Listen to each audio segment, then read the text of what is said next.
오늘 빌립보서 4장 6절에서 7절 제가 한번 더 읽겠습니다. 아무것도 염려하지 말고 다만 모든 일에 기도와 간구로 너희 구할 것을 감사함으로 하나님께 아뢰라. 그리하면 모든 지각에 뛰어난 하나님의 평강이 그리스도 예수 안에서 너희 마음과 생각을 지키시리라. 이 본문의 말씀의 제목을 기도와 평강이라고 제목을 삼았습니다. 우리가 아무것도 염려하지 말고 모든 일에 기도와 간구함으로 하나님께 감사함으로 아뢰면 모든 지각에 뛰어난 하나님의 평강이 그리스도 예수 안에서 우리의 마음과 생각을 지켜주신다. 그러니까 딱 줄이면 기도와 평강이죠. 그런데 우리는 기도 그러면 기도와 평강보다는 무슨 제목이 더 좋아요? 기도와 응답, 그렇죠? 그게 더 좋죠. 물론 평강도 응답이기는 하지만 기도와 평강보다는 뭔가 기도와 응답, 이게 더 좋죠? 안 좋습니까? 저는 그게 더 좋은 것 같은데요. 기도 응답의 비결 괜찮죠? 기도 응답의 비결, 어떻게 하면 기도 응답을 잘 받는가? 그 다음에 금식 기도의 능력. 그러니까 보통 기도에서 응답이 잘 안 되면 뭐까지 하자? 금식까지 하자. 저도 금식 기도의 능력 책을 읽어봤거든요. 그 최자실 목사의 책이에요. 최자실 목사님 아시죠? 조은규 목사님의 장모님 되시잖아요. 장모를 잘 만나야 되는 것 같아요. 큰 교회 하려면. 에덴교회도 장모님을 잘 만나서 그렇다고. 이거 완전 신비 체험도 다 나오는데요. 개혁주의는 그런 내용이 아니거든요. 누구를 만나라 그래서 만났대요. 그러니까 금식기도의 능력을 제가 옛날에 읽어봤는데 결국 이런 거예요. 우리가 교회 와서 많이 들은 이야기잖아요. 여러분 보통으로 기도해서 응답이 잘 안 되면 어떻게 하라고요? 금식기도 하고, 금식기도 해서도 잘 안 되면 철야기도 하고, 아니면 릴레이 기도하고, 여러 사람이 합심해서 기도하고, 한 명 기도하는 것보다 두세 사람이 합해서 기도하면 더 잘 된다고. 그럼 두세 사람이라고 왜 두세 사람이 기도해라 그래요? 주의 이름으로 두세 사람이라도 모이면 그건 교회거든요. 그럼 두세 사람이라도 주의 이름으로 모였다면 주의 이름, 주의 능력, 주의 뜻이 이루어지기 때문에 교회의 기도라 이 말이죠. 그러니까 거기서는 내 사사로운 욕심을 구하는 게 아니라 그 나라와 그 의를 구하는 거란 말입니다. 근데 우리는 속담이 있죠. 우리나라 속담. 지성이면 감천이다. 지극한 정성을 바치면 하늘도 감동한다. 그래서 비나이다 했어요. 그래서 지극한 정성을 바치면 아이 못 낳는 사람도 지극한 정성을 바쳤더니 아이를 낳았다. 그리고 어느 절에 가면 부처 상인가 돌부처 같은데 코를 자꾸 만졌대요. 그 코 깔아서 이렇게 물에 타 먹으면 아이 낳는다. 코하고 왜 아이 낳는 무슨 상관인지 모르겠습니다. 그죠? 중고등학생들 그렇잖아요. 근데 그 코를 만져가지고 코가 반들반들해요. 아이 낳으려고 거기 가면. 이렇게 지극한 정성을 바치면 하늘이 감동해서 우리의 소원을 이루어준다. 그래서 우리나라 사람들이 정말 종교성이 대단해요. 세상 나라 다 종교성이 가득하지만 우리나라 사람들도 얼마나 종교성이 강한지 몰라요. 그래서 다 빌었어요. 좀 이상한 바위 같으면 거기 비는 거잖아요. 큰 나무, 고목나무에 빌었어요. 그러니까 지극한 정성을 바쳐서 내 소원을 이루어내고자 하는 겁니다. 자, 그런 우리의 조상들의 피를 우리는 타고났는데요. 그래서 이런 우리들에게 이제 복음이 들어왔죠. 복음이 들어온가 이렇게 전도를 하는 겁니다. 여러분들 나무에 비는 게 더 효과 있겠어요? 나무를 창조하신 하나님께 비는 게 효과 있겠어요? 가만히 생각해 보니까 달에게 비는 게 효과 있겠어요? 달을 창조하신 창조주 하나님께 비는 게 효과 있겠어요? 당연히 창조주에게 비는 게 훨씬 효과가 있죠. 그래서 이제 교회 와서 비는 거죠. 비는 이름은 다르죠. 하나님 아버지, 천지를 창조하신 하나님, 내가 비나이다. 전에는 제가 나무와 달에 빌었습니다. 참 잘못했습니다. 회개합니다. 이제는 하나님께 빌 테니 내 이 지극한 정성을 받아주셔서 내 소원 이루어 주십시오. 뭐가 달라요? 똑같단 말이에요. 그래서 예수님은 그 유대 문화, 유대 전통 속에서 하나님 아버지를 열심히 믿었거든요. 율법 다 지켜 행했단 말이에요. 그런데 예수님께서는 그들을 향하여 뭐라고 말씀하셨어요? 너희의 아비는 마귀라 해버렸거든요. 아니, 우리는 아브라함의 자손입니다. 모세 율법을 지키고 있습니다. 라고 했을 때에 예수님께서는 너희의 아비가 마귀라 해버렸거든요. 그럼 오늘날 우리가 기도라는 것, 전에 하나님도 예수님도 모를 때에 하던 그 기도 그 방식대로 나의 탐심을 정성을 바쳐서 이루어내고자 기도했다면 우리 주님께서 뭐라고 말씀하실까요? 너희가 지금 누구에게 기도하니 그 말씀하실 거 아니냐 말입니다. 그래서 만약에 우리가 지스이면 감천이라는 그런 속담이 있다는 것은 우리의 문화관이에요. 우리의 가치관이란 말이죠. 그러니까 복음은요, 문화적인 언어가 아닙니다. 복음은 그 문화를 완전히 뒤집어 엎는 내용이 복음이거든요. 우리의 문화에 덧칠 해주는 복음이 아니란 말이죠. 그래서 기도조차도 얼마나 우리가 엉터리 기도를 해왔는지를 알아야 되는 겁니다. 만약에 성경에 나오는 기도가 있고 기도에서 응답받는 내용도 사실은 많이 있어요. 근데 그 기도의 응답 내용이 전후를 따라 이게 뭔지를 알지 못하면 정말 지스이면 감천이라는 것을 우리의 기도의 성경의 기도 또는 교회에서 말하는 기도로 생각하고 있다면 그건 거래가 되는 겁니다. 내가 정성을 바치겠습니다. 내가 헌금을 바치겠습니다. 그러니까 소원 들어주십시오. 이건 거래하는 거잖아요. 여러분, 그런 거래는 누가 잘합니까? 트럼프가 잘해요. 우리나라에 2004년도 번역돼 나왔던데 한국어로 번역된 것은 거래의 기술되어 있던데요. 그 원어는 영어 제목은 이렇더라고요. The Art of the Deal. 뭐예요? 거래의 예술이에요. 거래가 기술 정도가 아니라 아예 거래가 예술 단계예요. 누가요?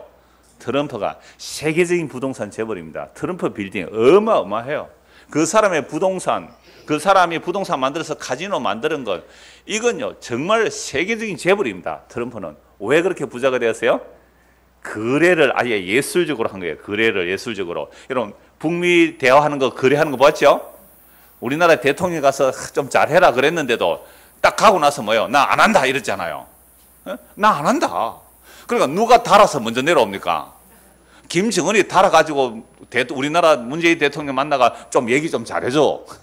그래서 야, 정말 이거 알았을까 몰랐을까요? 트럼프가 알았죠. 그래, 비르가 되는 게 아니거든요. 압박을 딱 해서 그럼 나 안 해. 그러니까 김정은 씨가 문재인 대통령 만나자고 먼저 요청했단 말이에요. 이거 아무도 상상 못했어요. 누구는 알고 있었어요? 트럼프는. 그러니까 세계적 재벌이 되는 거죠. 그러니까 여러분들이 교회 와서 뭐 기도해가지고 하나님께 복 달라고 하는 것보다 누구한테 가서 배우면 돼요? 거래의 예술, 그거 배우세요. 그거 배우면 더 빠를 거예요. 그러니까 우리는 교회 와서 어떤 내가 종교적 열심을 하는 이유가 정말 복 받으려고 했다 그래요. 어제 구역 예배 갔더니 어떤 분이 그래요. 권사님이 정말 헌신 충성 열심히 봉사했대요. 물론 뭐 주님 사랑하는 것도 조금은 안 있었겠어요. 근데 그것보다는 정말 그렇게 뭐 복 받는다고 하니까 막 죽을 정도로 열심히 헌신 충성 봉사 다 했단 말이죠. 근데 그게 결국은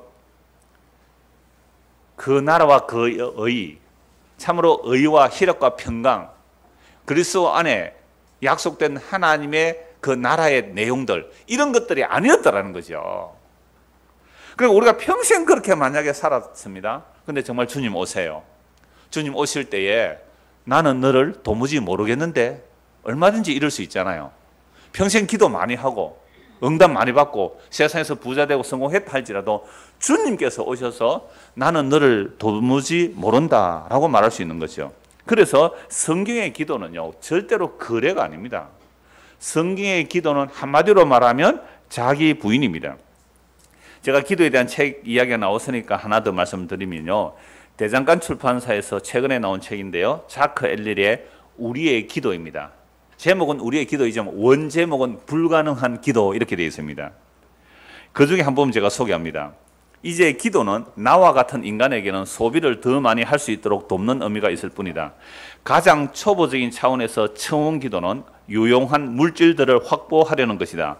그 물질들은 오늘날 우리가 필수적인 것이라고 규정하지만 사실은 필요 이상의 여분에 해당하는 것들이다.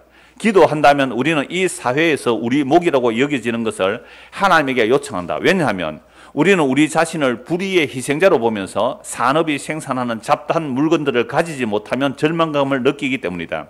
하나님은 우리 사회가 산출한 필요 욕구들을 만족시키는 에이전트가 되었다. 방금 제가 한 이야기를 좀 아주 학문적으로 한 얘기예요. 우리가 지금까지 들어왔고 기도한다는 내용들은 신과 거래하는데 내가 정성을 받더니 신이시여 이런저런 것을 주십시오라는 그 달라고 하는 내용들이 뭐라는 거죠? 자크 엘리는 이렇게 말하죠. 우리가 소비를 더 많이 할 수 있도록 도와주십시오라는 것이 기도라는 거죠. 그죠? 우리가 세상에서 소비를 더 많이 할 수 있게 도와달라는 거죠. 유용한 물질들을 확보하라는 겁니다. 그러니까 기도가 뭐 하나님의 영광을 위하여 이렇게 해주시면 내가 하나님에서 이렇게 살겠습니다 라는 그 속셈을 딱 하나 한꺼풀 벗겨서 안에 들여다보면 무슨 얘기예요? 돈 주세요 얘기입니다.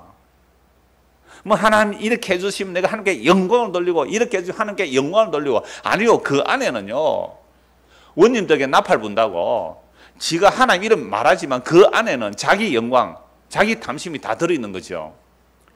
그러니까 청혼 기도는 유용한 물질을 확보하는 것이다. 그 물질들은 오늘날 우리가 필수적인 것이라고 규정하지만 우리가 하나님 이건 꼭 필요해요. 이건 정말 필요해요. 그래 뭐 필요한데?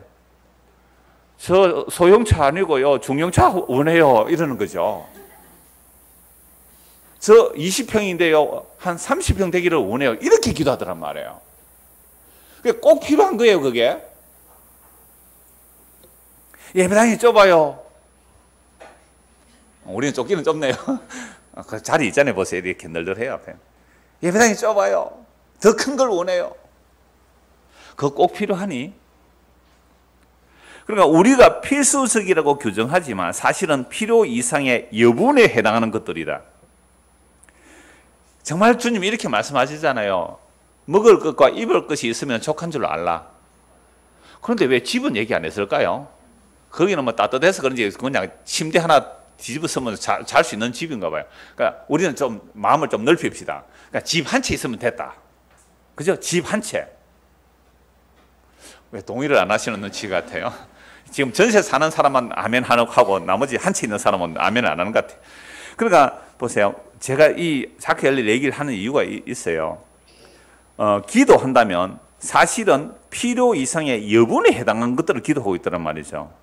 기도한다면 우리는 이 사회에서 우리 목이라고 여겨지는 것을 하나님께 요청한다. 왜냐하면 우리는 우리 자신을 불의의 희생자로 봐요. 하나님, 나는요 집이 한 채뿐이에요.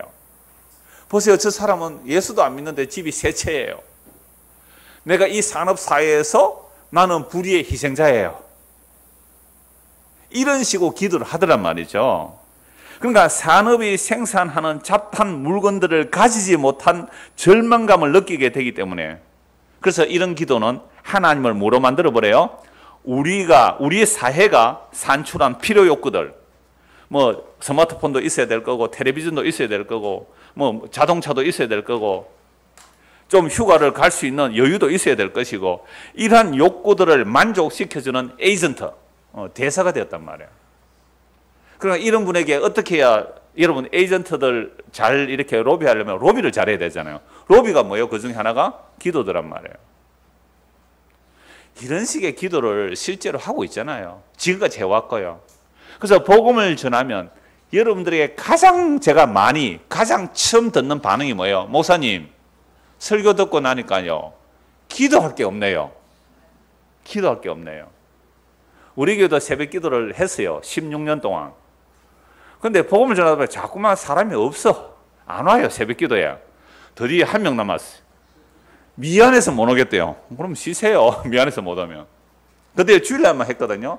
주일만 장로님들이 이제 두 가정이 장로로 이상 가셔서 장로에서 주일마다 오셔서 기도하셨어요. 근데 또 한 가정이 문제가 있어서 못 오겠다니까 또 한 분이 또 미안해서 못 오겠대요.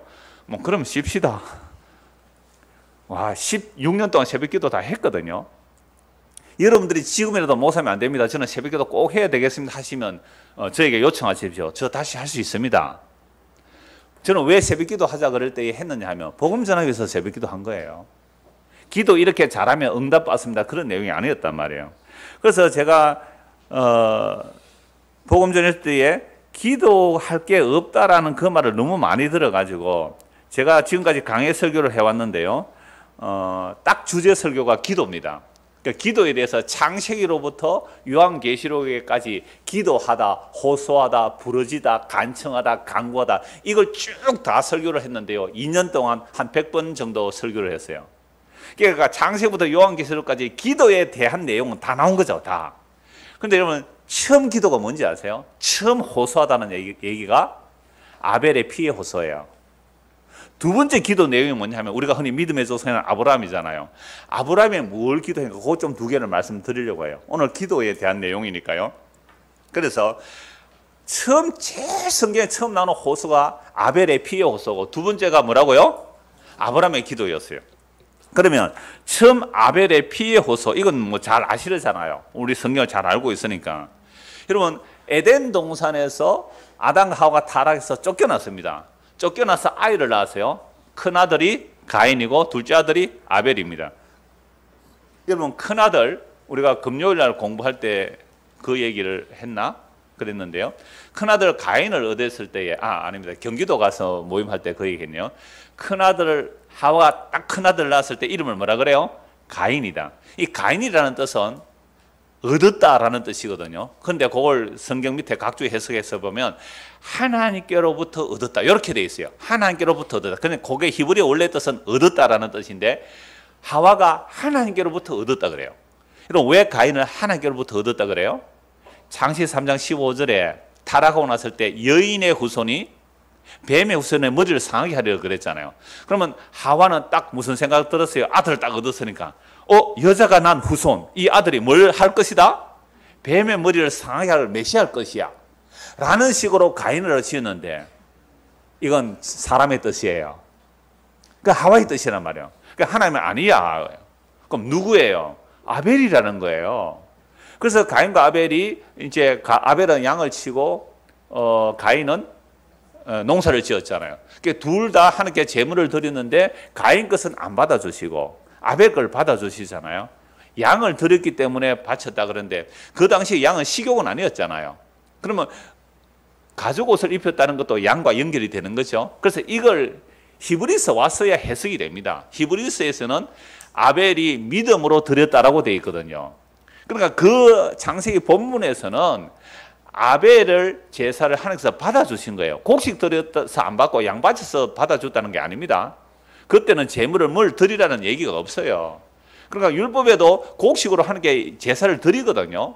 그래 그게 아니라 하나님의 일방적인 선택이에요. 저는 그 부분을 가장 중요하게 본 내용이 이미 에덴 동산에서 쫓겨난 죄인들은 아무리 정성을 갖다 바쳐도 하나님이 안 받으신다니까요. 왜요? 죄인의 것을 왜 받아요? 원수의 것을 왜 받아요? 여러분들이 나와 정말 천천지 원수가 되어 있는데 그 사람이 명절에 뭐 선물 하나 들고 와서 저에게 오면 제가 어떻게 하겠어요? 저라고 하면 돼요. 여러분들이 어떻게 하겠어요?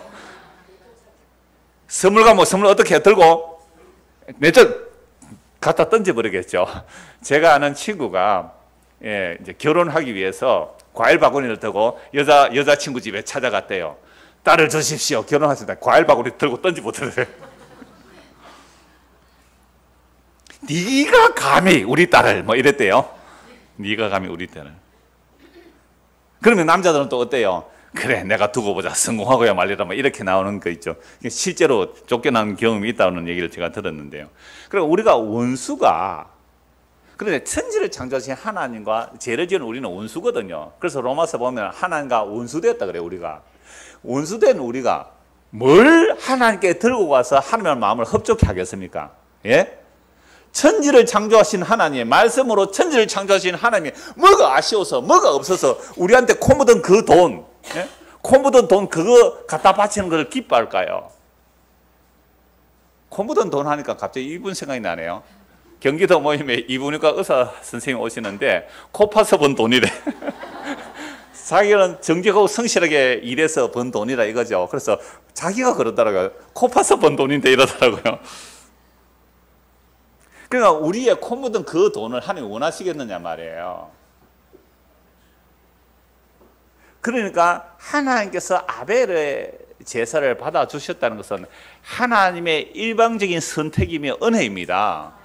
정말 하나님의 일방적인 선택이며 은혜예요. 그런데 거기에 가인이 화가 난 거죠. 그러면 가인이 죄인인 줄 알면 하나님께서 나의 제사를 안 받아주셔도 마땅하다 이렇게 돼야 되는데 저 아벨 저놈 때문에 내 제사가 안 받아지구나 해서 가인은 어떻게 했다고요? 들판에 들고 나서 돌로 쳐 죽여버렸어요. 그러니까 하나님께서 가인에게 묻죠. 가인아, 네 아우 아벨이 어디 있냐? 내가 뭐 아벨 돌보는 자식 나 모릅니다. 그래, 아벨의 피가 땅에서 호소하고 있다. 아벨의 피가 땅에서 호소하고 있다. 그러니까 이미 타락한 땅이고 아벨의 피를 흘린 이 땅은 저주받은 땅이에요. 그러면 이 아벨의 피를 누가 말씀하세요? 예수님이 말씀하세요. 그럼 마태복음 23장에 보면요, 바리새인과 서기관들의 죄를 막 책망하세요. 바리새인과 서기관들을 책망하시면서 너희 조상들도 그랬다. 내가 보낸 선지자 이렇게 말해요. 놀라워요. 예수님께서 아벨을 보낸 거예요. 예수님이 아벨을 보낸 거예요. 예수님이 노아를 보낸 거예요. 예수님이 에녹을 보낸 거예요. 예수님이 아브라함을 보낸 거예요. 예수님께서 모세를 보낸 거예요. 그게 그리스도의 영이 임한 거죠. 내가 아벨 보냈는데 가인이 아벨 죽였다. 내가 에레미야 보냈는데 너희가 에레미야 감옥에 가뒀지. 내가 선지자를 보냈는데 너희가 죽였지. 그러므로 이 시대가 아벨의 피로부터 성전 뜰에서 죽인 사가라의 피까지 이 시대가 다 돌아가리라. 그러면 예수님께서 2000년 이 역사 속에 오실 때에 그리스도의 영이 임하여 그리스도를 증거한 구약의 선지자들의 피를 흘린 너희가 그들이 오리라고 약속한 내가 왔는데 너희들이 나를 죽일 거야. 그러니까 아벨의 피로부터 사가랴의 피까지 이 시대에게 다 돌아가리라. 실제 그 말씀대로 예수님을 죽입니다. 그러니까 이미 아벨의 피는 누구를 증거하고 있어요? 그리스도가 피 흘릴 것을 증거하는 거예요. 그래서 하나님께서는요, 예수 그리스도만 받아주시는 거죠. 왜요? 예수 그리스도만이 죄 없는 분이거든요. 하나님의 아들로 성령으로 잉태되어 우리와 똑같은 몸을 가지셨으나 죄가 없으신 분이세요. 하나님은 의로우신 분이기 때문에 죄인을 안 받으시거든요. 그러면 하나님께서 예수님만 받아주신다는 말입니다. 그러니까 예수님만 받아주시는데 그 아벨이 그리스도를 증거한 거죠. 그래서 아벨로부터 구약의 그리스도의 영이 임한 자들이 그리스도 안에서 그리스도를 주께서 하나님께서 당겨 올리시면 그리스도 안에 있는 그들이 올라가는 거죠. 그리고 아벨도, 그죠? 에녹도, 노아도, 아브라함도, 모세도, 예레미야도, 다니엘도, 에스겔 선지자들은 결국 그리스도 안에서 구원받는 겁니다. 그래서 예수님께서 아브라함이 나의 때 볼 것을 보고 기다리다가 기뻐했다 그러잖아요. 그러면 동일하게 예수 그리스도의 십자가 이유는 어떻게 될까요? 성령이 임했습니다. 십자가에 죽으시고 부활 성천하에 성령을 사도들이 부어줘요. 사도들이 복음 전하니까 어떻게 해요? 복음 듣는 자들이 물론 회개하고 믿는 자들도 있었지만 대부분 핍박했죠. 스데반 집사 돌로 쳐 죽였습니다. 복음 전하는 스데반 집사. 야고보 칼로 죽여요, 헤롯이. 그래서 사도들이 복음 전했을 때 그렇게 핍박받았어요. 그러니까 그들이 피를 흘렸단 말이에요. 그럼 예수님을 가운데 두고 그리스도의 영이 임한 구약의 선지자들이 피를 흘렸어요. 그리스도를 중심에 두고 그리스도의 영이 임한 사도들이 피를 흘렸단 말이에요. 그러니까 이 땅이 어떤 땅이에요? 피 흘린 땅입니다. 그래서 요한계시록 6장 10절에 보면 주의 말씀과 그 증거를 인하여 죽임 당한 자들이 땅에서 호소해요. 아벨의 피로부터. 그러니까 이미 계시록은 완료된 거죠. 오고 오는 예수님이 재림 직전까지 이 땅에서 그리스도의 말씀 때문에 그리스도의 증거를 인하여 피 흘린 자들이 땅에서 호소하고 있어요. 주님, 언제 우리 피값을 신원하여 주지 않겠습니까? 이게 무슨 호소예요? 아벨의 피의 호소예요. 그럼 이미 창세기서부터 아벨의 피의 호소가 일어나는 이것이 요한계시록에서 그리스도의 말씀으로 인하여 핍박받고 순교당한 그들의 피가 하늘로 호소하고 있어요. 이 땅이 무슨 땅이에요? 의로운 피를 흘린 땅이란 말이에요. 의로운 자의 피를 흘린 땅. 그래서 요한계시록 18장 24절 이것을 한번 찾아봅시다. 요 구절을 한번 확인해 보죠. 요한계시록 18장 24절.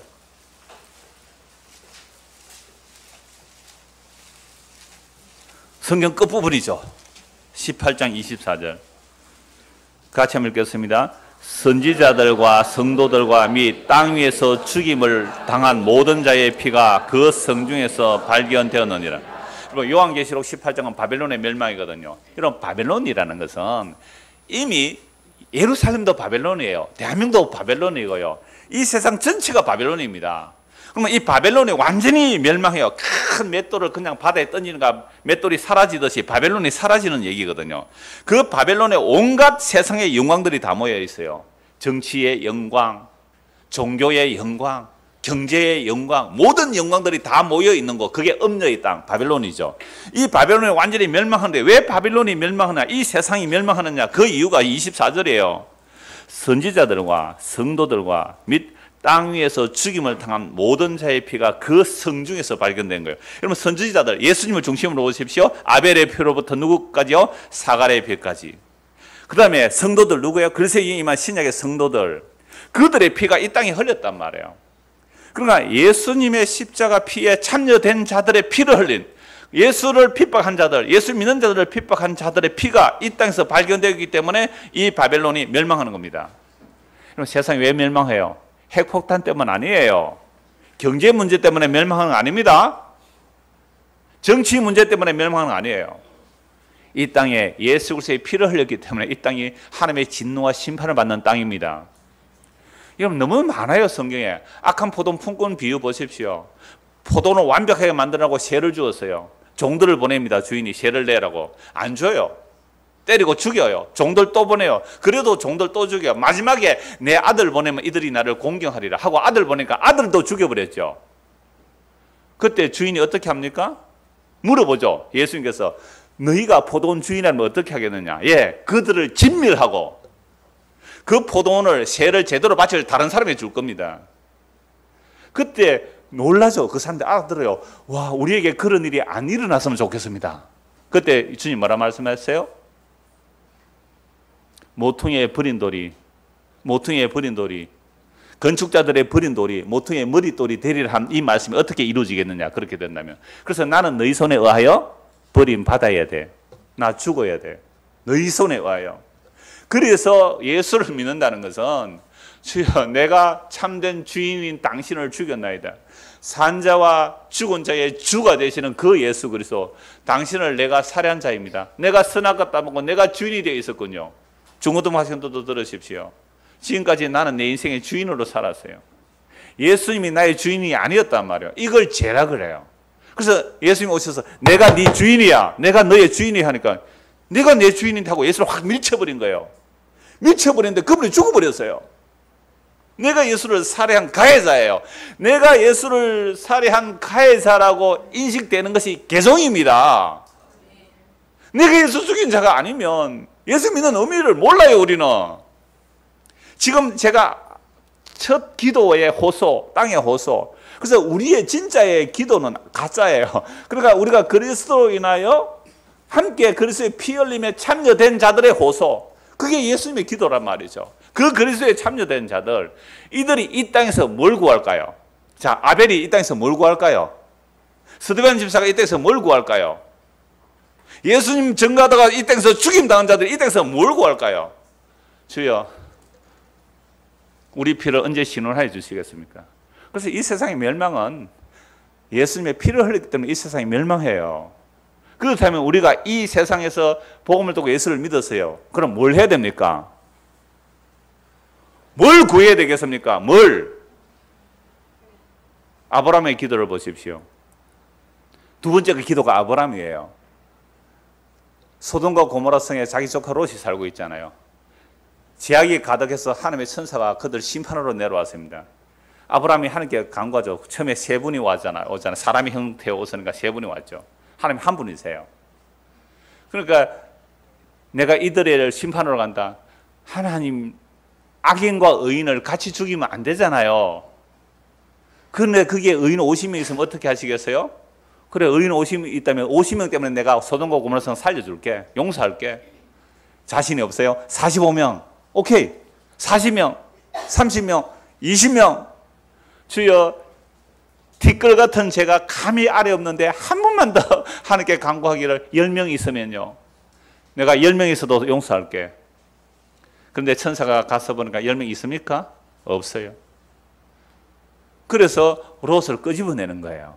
그때 놀랍게도 성경이 이렇게 보내요. 소돔과 고모라 성을 불로 둘러 엎을 때에 하나님께서 아브라함을 생각해서 롯을 끄집어내요.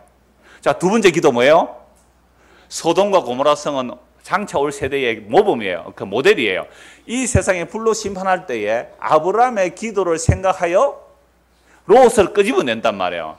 그때 천사 두 사람이, 천사 둘이죠. 두 사람이 아니고 천사 둘이 롯과 롯의 아내를 손을 잡고 끌어내고 롯의 두 딸을 끌어내요. 한 가지 뭐 하지 말라? 뒤를 돌아보지 말라. 근데 뒤를 돌아보다가 롯은 소금 기둥이 되어버렸잖아요. 이게 두 번째 기도예요. 여러분 시사하는 바가 있죠? 성경의 첫째 호소가 뭐라고요? 피의 호소. 두 번째는요, 아브라함의 기도에서 소돔과 고모라 성에서 자기 조카가 빠져나오는 거예요. 소돔과 고모라 성 불이 내려올 때에 아브라함의 기도를 생각하사 롯을 끄집어 주거든요. 그럼 이 아브라함은 누가 들어가서 그런 기도를 해요? 그리스도의 영이 들어가서. 그럼 오늘날 그리스도의 영이 우리에게 임하여 우리에게 기도하면 어떤 일이 일어날까요? 세상에 나는 소돔과 고모라에서 잘 먹고 잘 살고 싶은데 여기서 어떻게 한다고요? 천사의 손에 끌려서 빠져나가는 거예요. 집 사놨더니 갑자기 가격이 떨어져. 오르는 게 아니라. 이거 어떻게 해요, 이거? 지금 창원에 집값 뚝뚝 떨어지죠? 그래, 가만히 있으면 뭐 관리비만 내고 살아라 하면 들어갈 마음이 있을 만큼 떨어지면 좋겠어요, 저는. 이것도 뭐예요? 제 중심의 해석이죠. 인간은 못 벗어나요.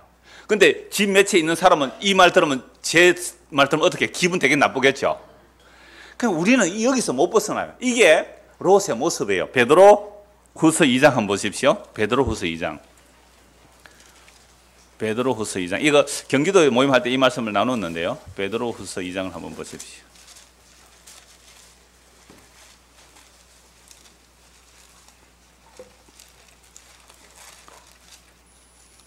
6절부터 8절입니다. 소돔과 고모라 성을 멸망하기로 정하여 죄가 되게 하사 후세에 경건하지 아니할 자들에게 본을 삼으셨으며 무법한 자들의 음란한 행실로 말미암아 고통당하는 의로운 롯을 건지셨으니 이는 이 의인이 그들 중에 거하여 날마다 저 불법한 행실을 보고 들음으로 그 의로운 심령이 상함이니라. 그러면 이 롯이 왜 소돔과 고모라 땅에 들어가요? 예, 아브라함의 그 종들하고 롯의 그 종들 사이에 양떼가 많아지니까 서로 싸움이 일어나죠. 그러니까 아브라함이 롯에게 네가 좋은 땅 먼저 선택해라 하니까 롯이 딱 살펴보니까 소돔과 고모라 땅을 살펴보니까 하나님의 동산 같아요. 너무 물도 좋고 살기 좋은 땅이에요. 조카가 말이죠. 아버지가 빨리 돌아가시고 삼촌 그 아브라함이 거두어가지고 지금까지 키워왔으면 고마워서 삼촌 먼저 하세요. 이래야 안 됩니까? 형님 먼저, 아우 먼저 이래야 되는데 삼촌 먼저 하세요. 지가 딱 저기 좋습니다. 따라갔죠. 거리로 내려. 근데 아브라함은요 그냥 유리해요. 예, 이곳저곳으로 유목민으로 정주하러 들어갔어요. 소돔과 고모라 성 안에. 자, 그런데 아브라함이 롯을 위해서 기도하죠. 언약 상대자예요. 아브라함은 언약을 받은 자예요. 그래서 그리스도의 영이 임하여 즉 성령께서 기도하신다고 해도 됩니다. 그리스도의 영으로 인하여 기도하고 있으니까 이 롯이 소돔과 고모라 성 안에 들어가서 살기는 사는데 그들과 동화가 안 돼요. 그들과 동화가 안 돼요. 소돔과 고모라 성 사람들은 지금 뭐 하고 있어요? 그냥 일반적인 성관계는 재미가 없고 동성애를 잘하는 곳이 그곳이에요. 그래서 소돔이라는 단어를 찾아보면요 동성연애자라고 되어 있는데요. 그 영어 사전 찾아보면 나와요. 창세기 소돔과 고모라 성이 어원이다. 그래서 소돔이 하면 동성연애예요. 그렇게 타락한 도시 안에 롯은 함께 어울릴 수가 없는 거예요. 왕따를 당한 거죠. 그래서 소돔과 고모라 성에 롯이 들어가서 함께 못 사는 거죠. 그러니까 저녁에 혼자서 쓸쓸하게 어떻게 해요? 어디가 있어요? 성문 밖에 그냥 혼자 있는데 누가 와요? 천사가 와요. 나그네 대접인데 그들에 의해서 구원을 받잖아요. 참 어정쩡해요. 그래서 다시 한번 보십시오. 베드로서 2장 6절 8절 소돔과 고모라 성을 멸망하기로 정하여 죄가 되게 하사 후세에 경건하지 아니할 자들에게 본을 삼으셨으니. 그러니까 소돔과 고모라 성은 후세대는 언제예요? 오늘 우리. 그죠? 오늘 우리에게 경건하지 않게 그냥 피의 호소가 창세로부터 요한계시록까지 일어난 이 땅 위에서 피의 호소가 쏟아지는 이 땅 위에서 내 혼자 잘 먹고 잘 살려고 살아남으려고 하는 자들, 그러한 자들이 모인 곳이 소돔과 고모라, 그게 바벨론. 그걸 하늘에서 불러 태워서 죄가 되게 한 것은 오늘 이 시대에도 경건하지 아니한 자들에게 본이 되었단 말이에요. 소돔과 고모라 이야기가 옛날 이야기가 아닙니다. 오늘 이 시대 이야기예요. 우리에게 본이 되었단 말이죠. 그러니까 무법한 자들의 음란한 행실로 말미암아 고통당하는 의로운 롯을 건지셨으니 이는 이 의인이 그들 중에 거하여 날마다 저 불법한 행실을 보고 들으므로 그 의로운 심령이 상한 거예요. 이런 마음이 상했다면 이사 가야죠. 그죠? 이사 가야 되잖아요. 어디로? 소돔고모라에서 벗어나야 되잖아요. 근데 이사도 못 가요. 왜? 어떻게 살까 싶어가지고. 저는 이게 오늘날 우리의 실존이 아닐까 그렇게 생각을 해요. 여러분, 예수 믿는다고 저 산속에 혼자 가서 살래요? 차원이요 소돔과 고모라 땅이잖아요. 그래서 어디로 가고 싶어요? 저 움막 짓고 산에 가서 살고 싶어요? 자신이 없어. 나는 자연인이다 이렇게 살려고 하니까 자신이 없어. 그러면 땅도 있어야 돼요. 자기 산, 나무 산에 가서 못 살거든요. 그러니까 자연이다. 그 사람들도 자기 뭐 선산이 있든지 그래 있어야 뭐 살지. 아무데나 가면 그거 쫓겨납니다. 함부로 못 가잖아요. 그럼 어떻게 살겠어요? 이게 어정쩡하게 살아요. 그러니까 양다리 걸치고 살아요, 우리가 다. 그런데요, 어울리지는 못해요. 어울리지는 못해요. 누가 지금 기도하고 있어요? 아브라함이 기도하고 있으니까 함께 어울리지 못해서 혼자 외롭게 설설이 저녁에 다른 사람들 먹고 마시고 즐기고 있는데 혼자 성 밖에 가서 처량하게 앉아 있는 거죠. 그때 누구 만나요? 천사 만나요. 오늘도 마찬가지예요. 여러분들이 복음이 들리는 것은 이 세상의 번영이 아닌 십자가의 복음이 들리는 것은 여러분들도 한때 소돔과 고모라 성에서 함께 어울려서 잘 살려고 했던 거예요. 그들과 함께 먹고 마시고 즐기며 보암직하고 먹음직하고 세상이 자랑이 되고 쾌락이 되는 것을 그렇게 살고 싶었는데 그들에 의해서 왕따가 당해서 혼자 쓸쓸하게 있는데 복음이 들린 거예요. 이런 사람이 몇 사람 없는 것 같아요, 보니까. 저는 이 말씀을 보다가 야, 이게 우리의 현실이구나. 우리의 현실이구나. 우리 양다리 걸치고 살지요? 못 빠져나와요. 이 땅에 발 딛고 살아야 되잖아요. 그래서 아브라함의 기도가 롯을 건져내는데 역할을 한 것은 오늘날로 보면 그리스도의 영이 우리에게 임하게 되면 그리스도의 영이 임하게 되면 우리도 소돔 고모라에서 사는데 그들과 동화가 안 되는 거예요. 동화가 안 돼요. 때로는 그들이 우리를 밀어내요. 쉽게 예를 들면 노래방에 가서 막 노래하는데 야가 가서 회식하러 갔는데 노래하러 가 노래 아는 건 없고 무슨 노래 해요? 나 같은 죄인 살리시니까 다른 사람 막 소양강 처녀 부르는데 쟤 다음부터 부르지 마라. 재수없다. 나가. 나는 그거 끼야 또 어떻게 돼요? 같이 그 사회 속에서 살아가야 되는데 거기서 나를 보고 오지 마라 그래요. 그런 경험 있습니까? 없으시면 여러분들은 위장하고 살았던 거예요. 가서 자기가 소양에서 더 힘들게 흔들었어요. 자기가 죄 없으면 재미없어. 죄 불러라 말이죠. 근데 예수님이 이렇게 말해요. 너희가 세상에서 나의 택함을 입었다면 세상이 너희를 미워하게 되어 있어.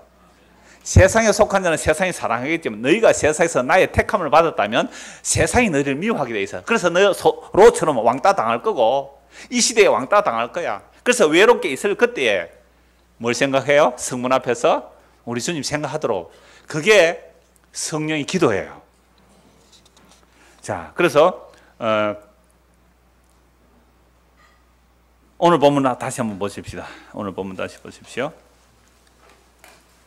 아무것도 염려하지 말고 다만 모든 일에 기도와 간구로 너희 구할 것을 감사함으로 하는 게 아니라. 이러니까 또 어떤 사람은 모든 일에 기도하는데 기도 응답을 잘 받으려면 어떻게 해야 된다고요? 감사함으로. 그러면 감사함을 먼저 하고 기도하면 응답이 잘 되구나. 이러는 분도 있더라고요, 진짜로. 성금으로 감사함을 해래. 왜? 응답할 줄 믿고 성금으로 감사함을 하고 응답될 줄 믿고. 사람이 구해놓고 마음이 흔들리면 절대 응답 못 받으니까 주실 줄 확실히 믿고 확실히 믿으면 뭐 해야 돼요? 성금을 일단 감사금 성금을 내놓고 기도하면 응답이 더 잘 된다. 들어보셨습니까? 안 들어보셨습니까?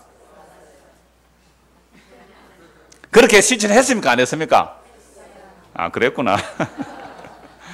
속았습니다, 여러분들. 사기꾼들한테 속았어요. 잘 읽어보십시오.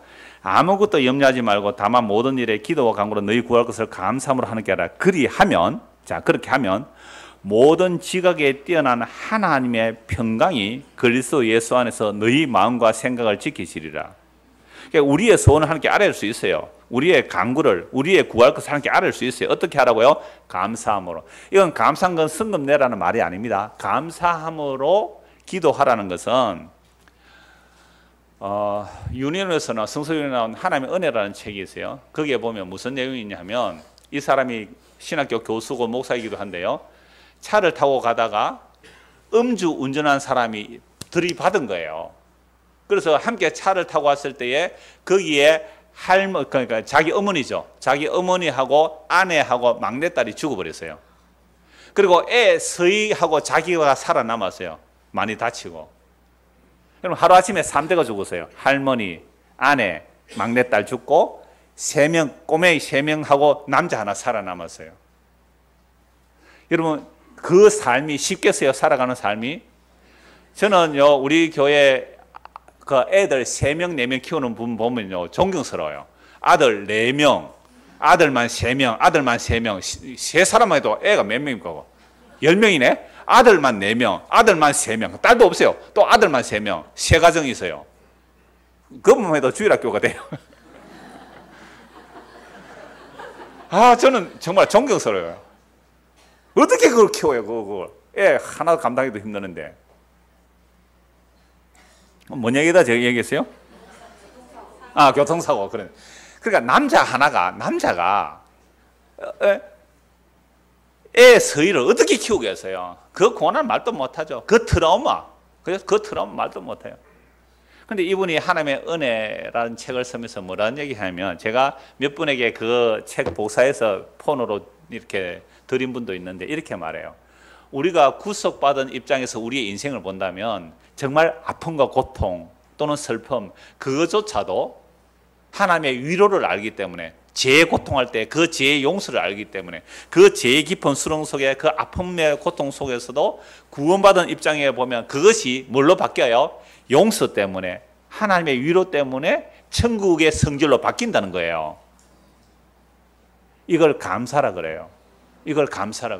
그런데 반대로 그 구원을 잃어버린 그 구속의 입장에 안 보면 범사의 원망과 불평입니다. 그렇죠? 우리 삶이 그렇잖아요. 범사의 원망과 불평이에요.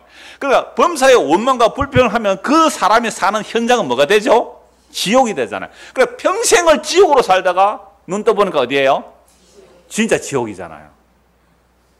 그런데 그리스도의 구원의 입장으로 우리 인생을 보면 고난과 아픔조차도 주의 긍휼과 용서와 그 자비를 체험하니까 하나님의 은혜를 받는 그 삶을 살기 때문에 천국에서 눈 떴어도 그때도 천국을 맛보고 누렸고 지금은 완전한 천국이다 이 말이잖아요.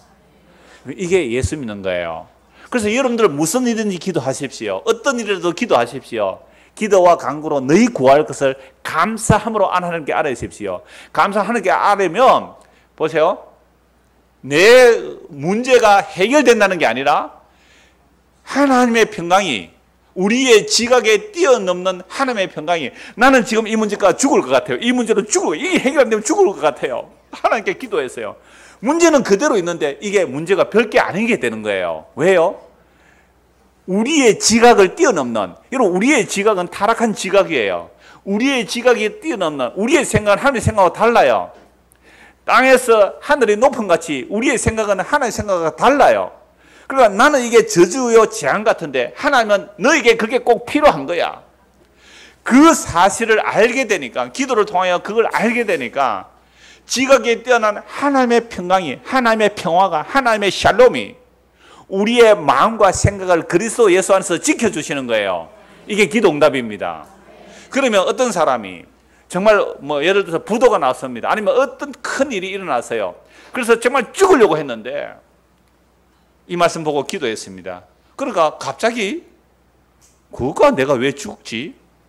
하면서 마음에 뭐가 와요? 그리스도 예수 안에서 주어지는 평강이 주어지면 그 사람의 마음과 생각이 지켜져요. 여러분 사람들이 당황한 일을 당하고 급한 일을 당하면 내 마음과 생각이 안 지켜져요. 내 마음과 생각이 어떻게 해요? 여러분들 머리가 하얘진다. 그런 거 경험해 보셨어요? 머리가 하얘져요. 아무 생각 안 나요. 그러니까 급해서 어떻게 해요? 이렇게 하다가 실수하고 때로는 죽기도 하고 자살하기도 하고 또 살해하기도 해요. 그러니까 우리의 마음과 생각이 내 것이 아니란 말이죠. 자, 중고등학생들도요, 여러분의 마음과 생각이 여러분 거 아니에요. 그러니까 어떻게 기도해야 돼요? 내 마음과 생각을 지켜달라고 기도하셔야 돼요. 그러면 하나님의 평강이 우리의 마음과 생각을 지켜주세요. 그렇게 될 때에 뭐가 일어난다고요? 평강이 일어나요. 사도행전 12장 6절 9절 제가 읽어드릴게요. 헤롯이 잡아내려고 하는 그 전날 밤에 베드로가 두 군인 틈에서 두 쇠사슬에 매어 누워 자는데 파수꾼들이 문 밖에서 옥을 지키더니 홀련히 주의 사자가 나타날 때에 옥중에 광채가 빛나며 또 베드로의 옆구리를 쳐 깨워 이르되 급히 일어나라 하니 쇠사슬이 그 손에서 벗어지더라. 이 바로 앞에 말씀을 보면요, 헤롯이 야고보를 죽여버려요. 요한의 형제 야고보를 헤롯이 죽이니까 유대인들이 기뻐하는 거예요. 이 기뻐한 유대인들은 누구일까요?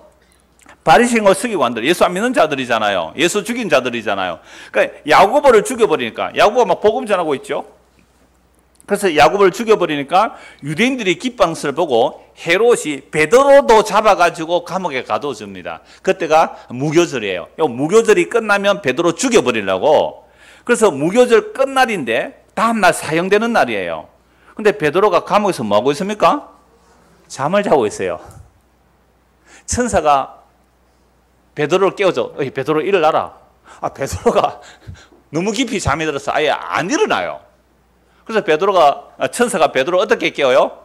옆구리를 발로 콱 치는 거죠. 누구 하고 깨워보니까 누구예요? 수갑이 다 풀려 있어요. 여러분, 네 명이 네 팀으로 교대로 이렇게 지키고, 그러니까 양쪽에 간수 두 사람이 손과 발에 수갑을 채워가지고 그렇게 지켜요. 깨고 보니까 수갑이 다 풀렸어요. 그 천사에 끌려 나오고 보니까 성 밖에 나와 있네요.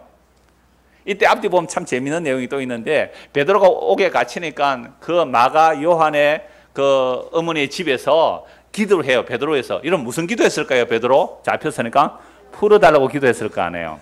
근데 베드로가 풀려서 그 집에 갔어요. 소리를 듣고 그 집에 계집 아이가, 왜 계집인지 몰라요. 여자아이가 뭐 심부름하는 아이가 있겠죠. 베드로의 음성을 듣고 와서 베드로네 하고 문을 안 열어주고 너무 반가워서 기도하고 있는 사람들에게 보세요, 베드로가 왔어요 하니까, 야가 지금 정신이 없나 지금? 얘가 정신이 없나? 무슨 베드로는 감옥에 있다. 기도하고 믿어요, 안 믿어요? 안 믿어요. 그러고 있는 중에 계속 베드로가 문을 두드리니까 나가보면 진짜 베드로가 와 있어요. 여러분, 우리 기도해도 믿고 해요, 안 믿고 해요? 안 믿고 기도도 응답이 일어나네. 하나님이 뜻대로 되는 거죠. 자, 그래서 여러분, 베드로가 내일 사형을 당하는데 지금 뭐 하고 있어요? 쿨쿨 자고 있어요. 여러분들, 조그만한 걱정거리 때문에 밤에 잠 못 든 적이 많죠. 예? 전전반측하면서 잠이 안 오죠. 조그만한 걱정거리 때문에. 베드로는 내일 뭐 한다고요? 사형 당하는데 잠을 쿨쿨 잤어요. 그래서 하나님께서 사랑하시는 자에 잠을 주세요. 잠을 잔다는 것은 안식이거든요. 그리고 우리 마음에 샬롬이 없어서 그래요. 우리 마음에 샬롬이 없기 때문에 잠을 못 자는 거예요. 물론 너무 예민해서 민감해서 잠을 못 주무시는 분 계세요. 그러니까 주님께서 사람을 잠을 준다 하면, 주님 그럼 목사님 그럼 나는 하나님 사랑 안 합니까? 뭐 잠 못 자가 내 괴로워 죽겠는데 이런 분 계시는데, 뭐 특별한 경우 언제나 예외는 있습니다. 그러니까 이 베드로가 내일 사형당한다 하는데 잠을 깊게 잘 수 있다. 단잠을 잘 수 있다. 바울과 실라가 감옥에 갇혔는데 기도하고 찬송한다. 도대체 무엇 때문에? 지금 바울이 지금 감옥에서 편지 씁니다. 빌립보 교인들에게 기뻐하라고요. 왜요? 모든 일에 기도와 간구로 너희 구할 것을 감사함으로 하나님께 아뢰라. 그리하면 모든 지극에 뛰어난 하나님의 평강이 그리스도 예수 안에서 너희의 마음과 생각을 지켜주시리라. 그러니까 진짜 기도 응답은요, 마음의 평강이 주어집니다. 상황과 상관없는 마음의 평강이 주어져요. 그러면 정말 내 마음과 생각이 지켜져요. 찬송할 수 있고 감사할 수 있는 것이죠. 어떻게 이런 일이 일어날까요? 로마서 8장을 보겠습니다. 로마서 8장 28절입니다.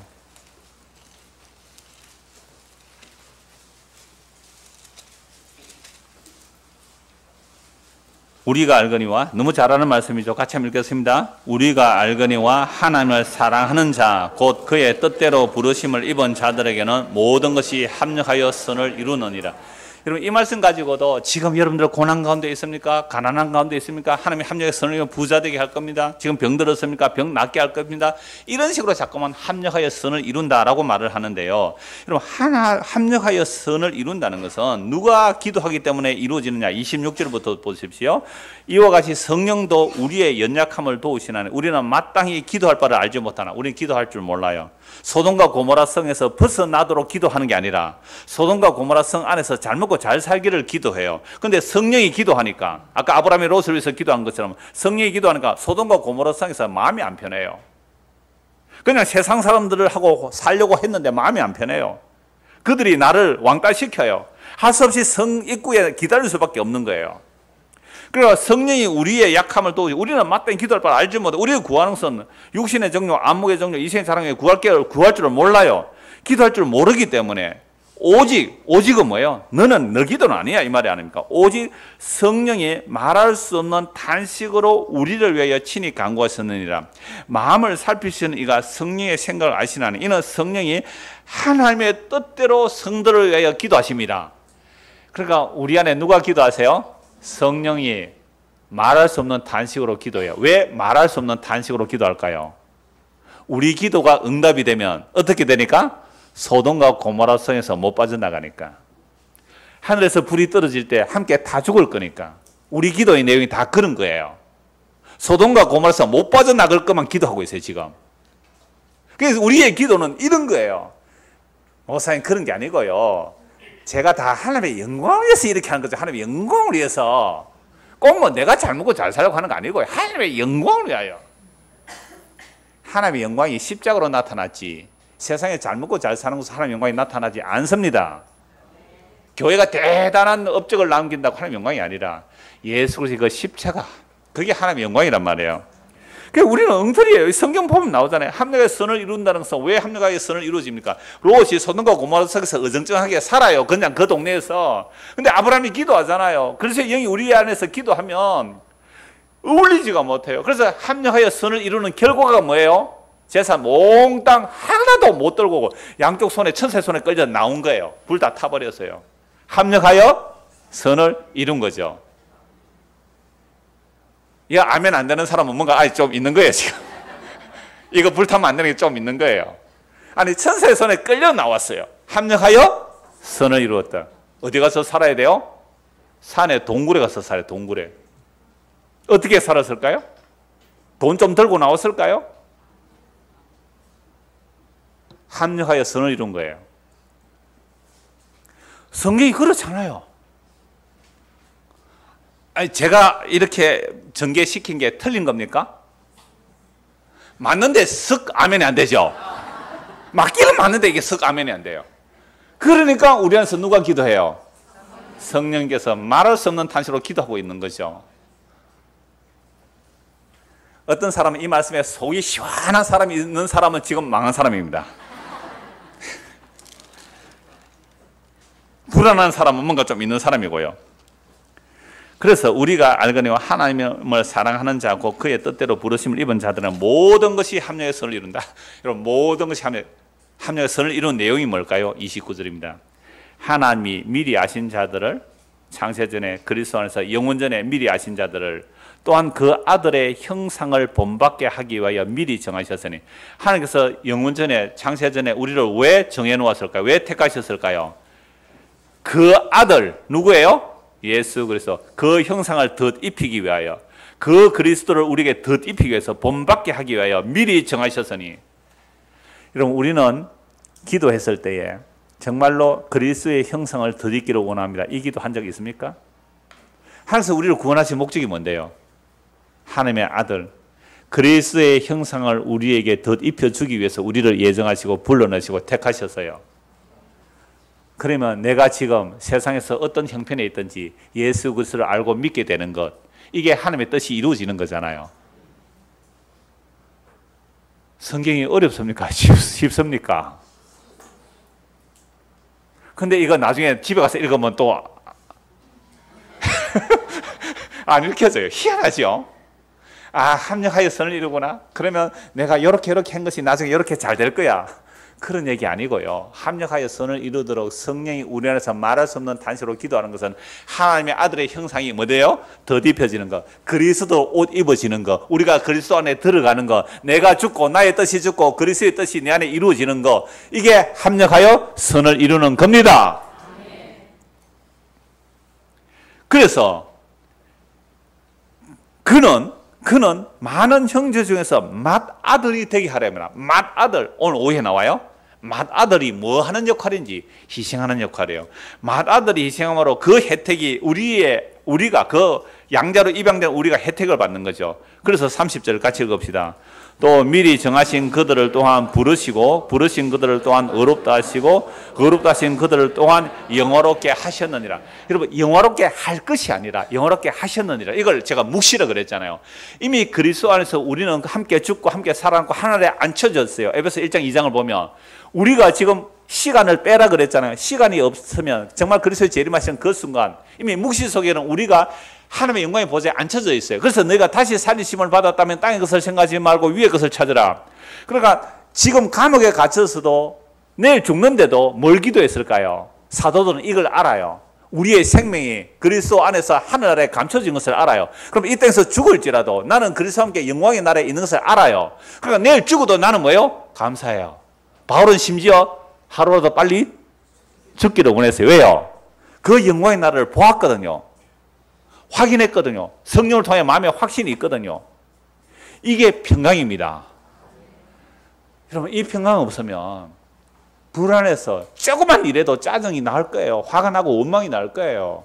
합력하여 선을 이루는 거, 성령이 기도한다는 것은요, 이 평강이 주어지는 거예요.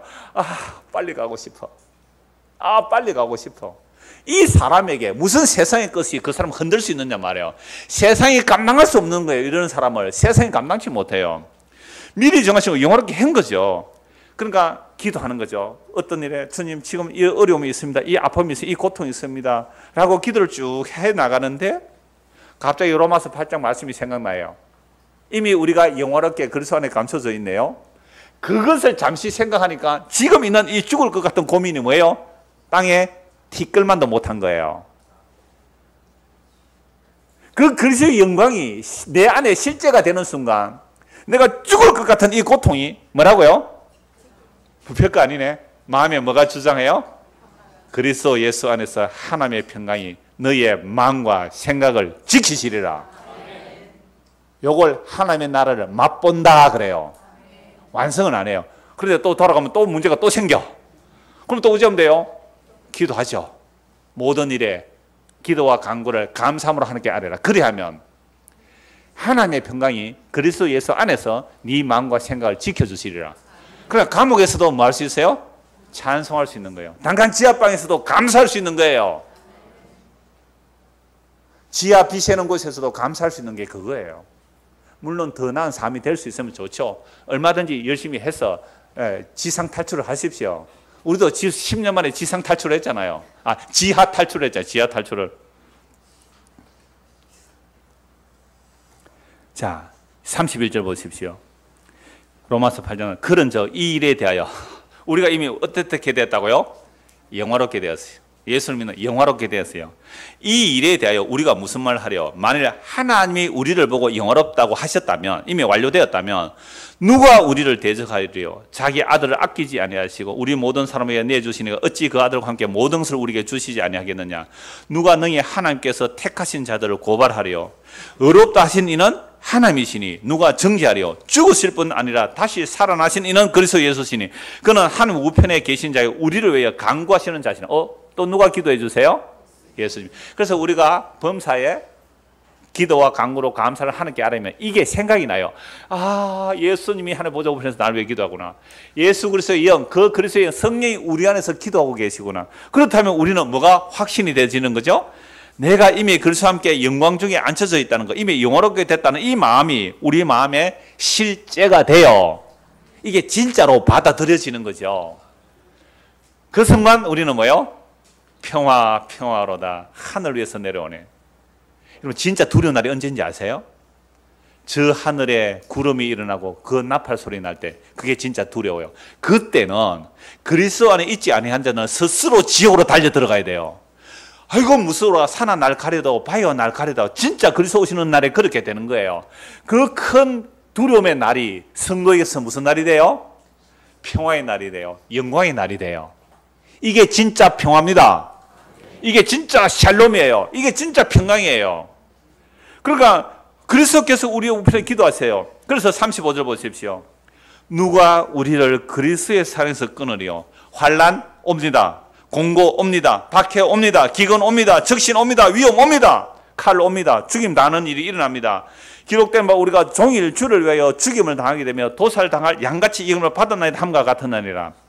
그러나 이 모든 일에 우리를 사랑하시는 이로 말미암아 우리가 넉넉히 이기느니라. 무엇으로 이겨요? 그리스도 예수 안에 있는 하나님의 평강이 이걸 이겨요. 그래서 초대교회 때 보십시오. 예수 믿는다고 죽임 당할 때에 평강 가운데 죽어갔다니까요. 넉넉히 이기느니라.